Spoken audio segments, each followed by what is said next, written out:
Oke, balik lagi bareng gue Fedi Sumantri dari Coworking Project. Masih di Bincang Dadakan Hanet Keneh Bisa.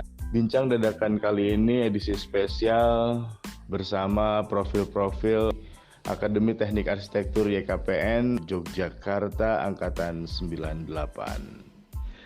Nah, kali ini kita sudah berada bersama yang akrab dipanggil dengan Mbak Novi. Oke Mbak, mungkin kita flashback aja dimulai dari aktivitas terdekat. Sekarang Mbak Novi ini sedang menggarap apa? Kalau dulu proyeknya sih macam-macam, tapi sekarang mah karena udah usia ya aku jualan online aja. Wah, menarik. Sekarang masuk ke dunia jualan online. Bisa diceritain sekarang lagi jualan online apa Mbak Novi? Macam-macam, panci, habis itu ayam bakar, ya makanan-makanan, pokoknya apa aja dah yang penting halal mah kita semenjak corona ini ya. Jadi ya mau nggak mau harus dari nol gitu, apa aja mah ditempuh pokoknya sampai titik darah penghabisan dah. Mantap. Corona emang bikin ambiar ya Mbak Novi. Ya emang corona bikin ambiar segalanya. Oke, mungkin sekarang mulai bisa flashback ke belakang bahwa Mbak Novi ini eh, dilanjut kemana atau pernah bergabung di sebuah institusi kearsitekturan apa? Dulu sempat waktu di Jogja dulu tuh nggak nyangka aja kuliah di ATA YKPN gitu. Nah situ sempat 2 tahun setengah kalau nggak salah. Habis itu aku ke Kalimantan, ngelanjutin S1-nya aku di Kalimantan, tapi bukan di arsitek tapi di teknik sipil. Dan aku nggak mau yang ibaratnya kerja di belakang meja, aku tuh orang lapangan gitu karena almarhum bapak juga dulu orang lapangan gitu loh, PU. Nah, di situ aku kayak cowok tomboy, aku berdiri di kakiku sendiri, bekerja keras, membanting tulang, bantuin ibuku yang dulu masih hidup sekarang udah meninggal, bapak juga udah meninggal. Banting tulang aku bekerja di perusahaan tambang batu bara dan biji besi dulu di Kalimantan, di perusahaan swasta di Kalimantan, yang juga dulu pernah bekerja di perusahaan Abu Rizal Bakri yang ada di Kalimantan, di PT Arutmin, tapi cuma sebentar. Oke, lanjut ke teknik sipil berarti ya. Setelah itu lalu masuk di beberapa perusahaan swasta. Nah, eh, sampai tahun berapa itu Mbak di Kalimantan? Setelah gua cabut dari Jogja, gua langsung Kalimantan karena kan gua di Jogja kan dari tahun 98 tuh sampai 2000 awal kalau nggak salah. Nah, tuh gue cabut karena orang tua sakit, bapak lagi sakit. Akhirnya gue cabut. Terus mau balik lagi ke Jogja, kata bapak udah nggak kuat lagi katanya gitu. Kalau bisa kakak harus berhenti kuliah dulu katanya gitu. Ya udahlah gue. Terus aku bilang gini, oke pak, aku ke Jogja dulu ngurus berkas-berkas bahwa aku udah nggak kuliah lagi di Jogja, tapi ntar kalau aku ada rezeki aku mau lanjut kuliah di Kalimantan aja. Oh ya nggak apa-apa. Setelah itu aku pergi ke Jogja ngurus berkas dan tetek bengek yang lainnya. Nah habis itu aku balik lagi ke Kalimantan. Terus di bulan Desember pas bertepatan hari Natal, bapakku pulang ke Rahmatullah, meninggal. Nah dari situlah aku sebagai tulang punggung untuk ibuku dan adikku. Aku bekerja dari pagi sampai sore, terus malamnya aku nguli, cari ibaratnya nguli, aku jualan air keliling, air dirijen pakai gerobak keliling. Yang namanya aku tulang punggung, jadi aku ibaratnya kan untuk membiayai hidup aku sama adikku sama ibuku. Abangku melalang buana nggak kembali-kembali. Setelah kembalinya di tahun 2005. Nah, baru datang abangku. aku kerja itu sambil kuliah. Untungnya aku ada dapat beasiswa lagi. Nah, jadi pingin kuliah S1 teknik stop dulu karena ada dapat beasiswa dari kantor yang membiayai beasiswa aku. Nah, kebetulan kantor itu bekerja sama dengan Jepang. Waktu itu kalau nggak salah di program pemberdayaan masyarakat dan perempuan lah kalau salah, dulu Kesos dulu, kesejahteraan sosial. Nah, di bidang pemberdayaan, jadi di bidang CRD dulu kalau nggak salah. Nah, aku dapat beasiswa di situ selama 1 tahun. Aku kuliah sambil kerja. Habis itu di tahun 2005 aku nikah. 2005 iya, aku nikah awal Januari 2005, aku nikah akhir Januari Oktober anakku lahir yang pertama. Habis itu setelah nikah aku kerja lagi karena aku merasa aku ada tanggung jawab, aku membiayai menafkahi adik dan ibuku juga anakku. Nah, selama itu aku jadi proses persidangan, aku cerai sama suami pertama. Nah, dan akhirnya kuliah sambil kerja. Pokoknya selesai kerja langsung kuliah, pokoknya kalau misalkan ada duit kuliah, kalau nggak ada duit stop. Nah, terus ibuku mikir, ya udahlah, kamu kasihan kerja. Ya udah Bu, nggak apa-apa. Aku ibaratnya kalau misalkan aku berhenti dari dinas instansi itu, aku kerja di tambang aja Bu, karena gaji di instansi kecil. Kamu sanggup? Ya udah, aku sanggup Bu. Ternyata aku kerja di tambang batu bara. Nah, di suatu kabupaten.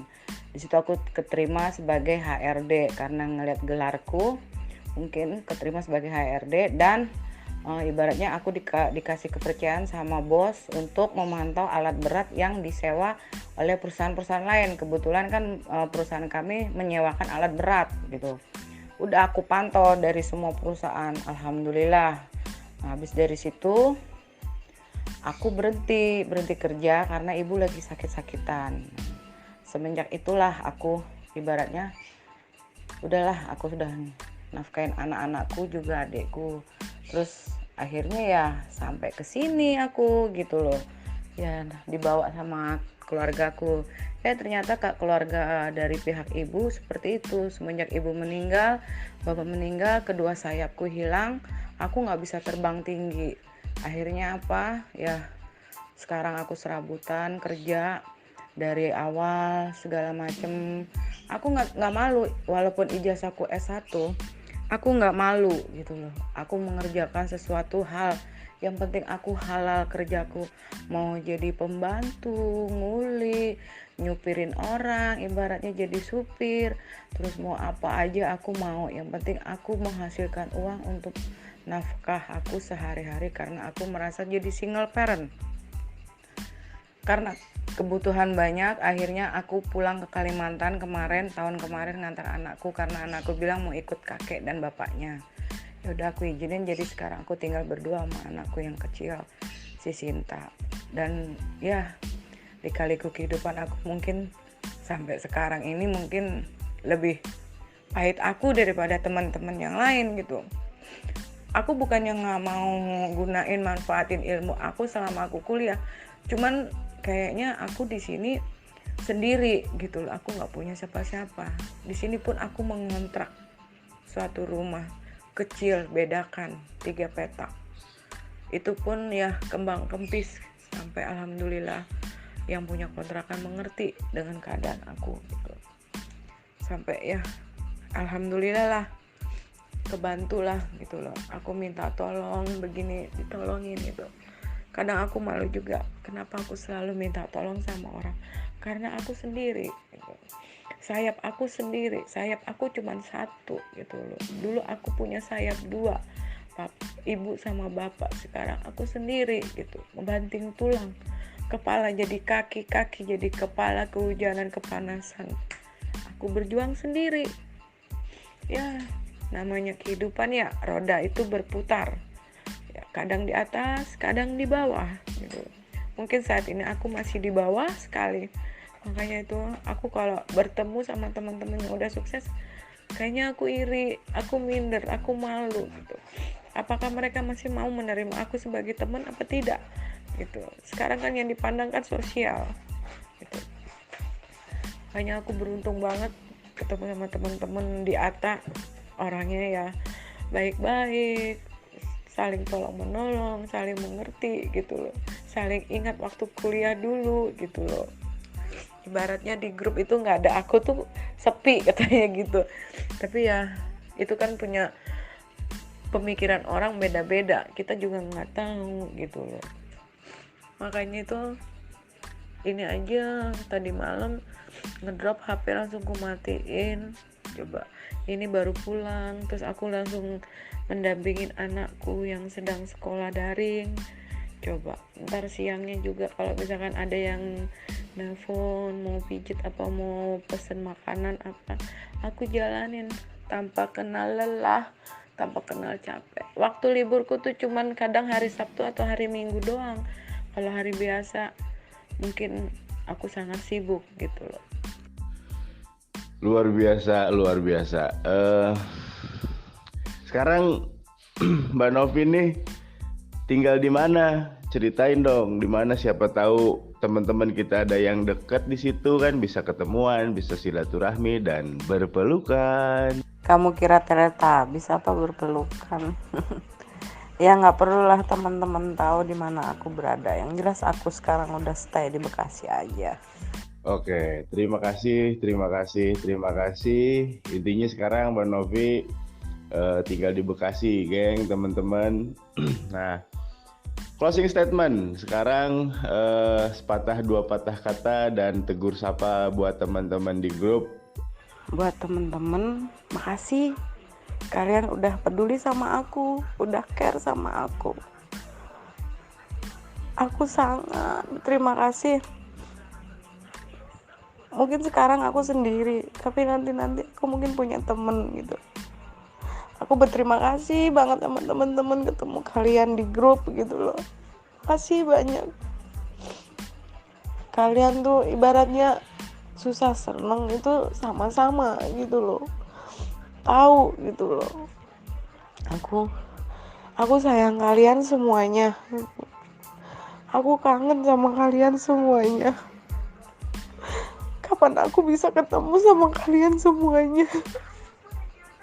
Tapi apakah kalian mau menerima aku tanpa melihat status sosial atau yang lain? Mudah-mudahan kalian masih mau menerima aku sebagai teman tanpa melihat keadaan status. Tapi kalau kalian gak mau ketemu sama aku juga gak apa-apa. Aku sadar diri kok, karena aku orang yang gak punya gitu. Sekarang ini aku hanya ingin ketemu kalian semuanya. Aku kangen semuanya sama kalian. Kita kan gak tahu umur itu di mana aja, kapan aja. Mungkin Tuhan bisa ngambil nyawa kita. Tapi sebelum Tuhan ngambil nyawa aku pengen ketemu kalian semuanya. Aku kangen sama kalian semuanya. Aku pengen lihat teman-teman dulu yang di kampus aku. Itu aja sih. Malu apa? Nangis? Enggak, aku udah ngeliat teman-teman aja udah seneng kok. Ibaratnya udah nambah obat kangen aku sama kalian semua. Sekali lagi terima kasih udah mau jadi narasumber di Bincang Dadakan Hanet Keneh Pisan bareng gue Fedi Sumantri di Coworking Project. Semoga apa yang kita bincangkan bisa menjadi satu kisah yang memotivasi, menginspirasi, dan yang perlu diingat, kita telah dipertemukan oleh waktu sehingga sampai kapanpun jalinan itu akan erat lekat sebagai sahabat. Billahi taufiq wal hidayah. Wassalamualaikum warahmatullahi wabarakatuh. Salam sehat selalu.